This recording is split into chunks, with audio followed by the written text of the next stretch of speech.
अदनान की शादी बहुत ज़्यादा हाइप में थी और बहुत लोगों के नज़रों में खटके, खासकर कुछ अपने पुराने जो थे उन लोगों के। सो हेलो गाइस, कैसे हो आप सब? उम्मीद है काफी गम सो गाइस, आज हम बात करेंगे अदनान शेख के बारे में, जिसकी हाल ही में शादी हुई और शादी में सबको तो बुलाया लेकिन अपनी बहन को ही क्यों नहीं बुलाया, इस बारे में आज हम बात करने वाले। तो वीडियो में आगे बढ़ने से पहले मैं आपको एक छोटा सा क्लिप दिखाना चाहूंगा। मैं गई थी अपने अब्बा अम्मी से मिलने के लिए।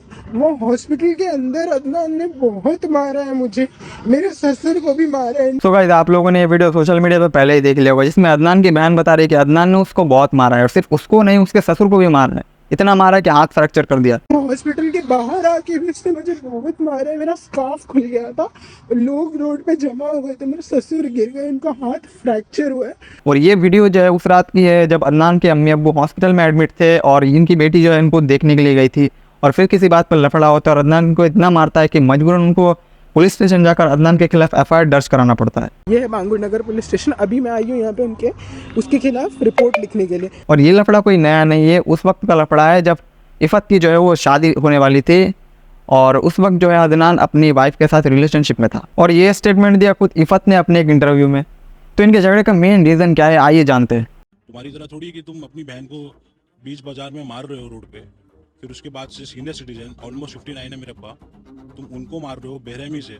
जैसा मैंने पहले भी बताया कि हम मिले थे रिद्धि और मैं, और हमने कुछ सीक्रेट्स शेयर किए थे।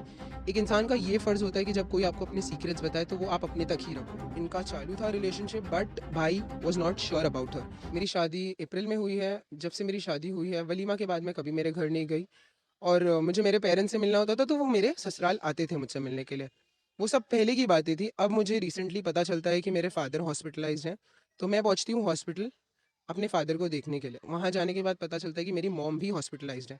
दोनों सीरियस कंडीशन में थे। मैं उनसे बात ही कर रही होती हूँ कि अदनान की एंट्री होती है एंड जैसा मैंने बाकी जगह भी बताया है कि वो क्वेश्चन करता है कि यहाँ पे क्यों आई है। फादर का जवाब रहता है कि माँ बाप से मिलने आई है बेटा, क्यों, अगर उसने सुनी है तो नहीं आ सकती है। उतने में उसका ये अ, उस वो ये बोलता है कि मेरी वाइफ की जो वीडियोस वायरल कर रहा है उसकी तो मैं ऐसी ऐसी कर दूंगा। तो मेरा उस पर जवाब आता है मैंने तो नहीं किया है।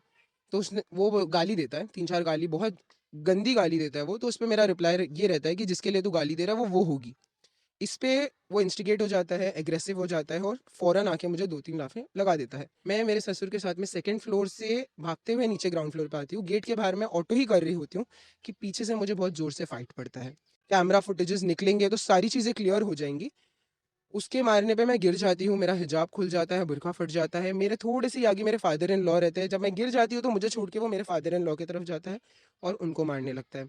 उनको बहुत ब्रूटली मारता है, इतने ब्रूटली कि वो गिर जाते हैं, उनका चश्मा टूट जाता है, थोड़े अनकॉन्शियस हो गए थे वो। फिर लोग जमा होते हैं, तमाशा देखते हैं। फिर मैं मेरे हस्बैंड के साथ जाती हूँ वापस जहाँ पे इंसिडेंट हुआ है, वहाँ पहुँचती हूँ तो पुलिस की वैन वहाँ मौजूद रहती है, बिकॉज़ मैंने ही कॉल करके इन्फॉर्म किया रहता है 100 नंबर पे। वहाँ पहुँचने के बाद में मैं पुलिस वाले को बता ही रही होती हूँ कि ऐसा-ऐसा इंसिडेंट हुआ है, अदनान ने किया है। तो पुलिस वाला बोलता है अदनान है किधर? उतने में एंट्री होती है आमिर सिद्दीकी की। आमिर की एंट्री होते ही मैं पुलिस वाले को बताती हूँ सर ये अदनान का दोस्त है, इससे पूछो कहाँ है अदनान, इसको पता होगा। आमिर का ये रिप्लाई आता है सर मैं इसको तो जानता भी नहीं हूँ। जब उसने ये चीज़ बोली तो मैं उसको याद दिलाती हूँ कि आमिर मैं वो हूँ जिसके वीडियो के नीचे एक्चुअली मेरा एक इंटरव्यू हुआ था, उसके नीचे आमिर का एक बहुत बड़ा सा स्टेटमेंट आता है।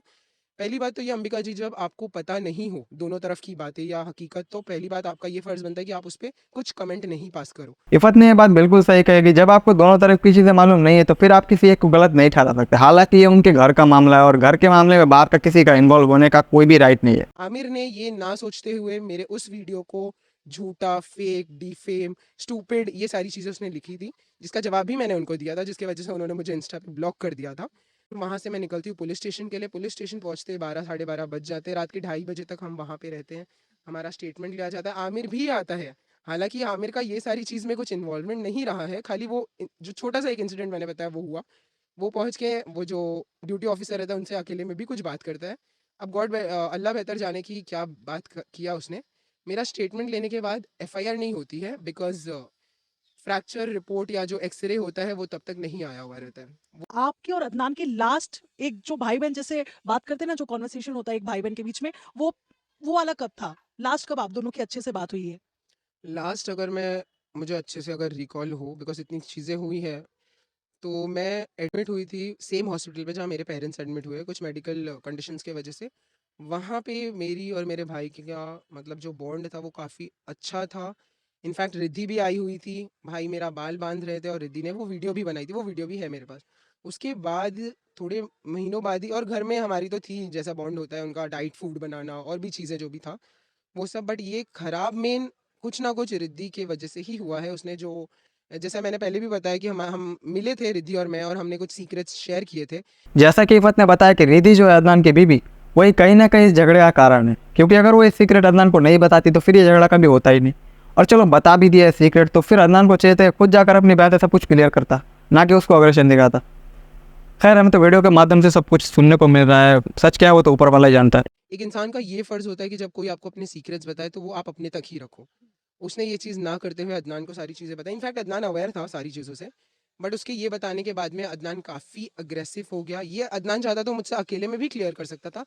ये ना करते हुए अदनान ने मेरी पूरी फैमिली, इनफैक्ट ख़ानदान वालों के सामने अदनान ने वो सारी बातें रखी इन अ नेगेटिव वे।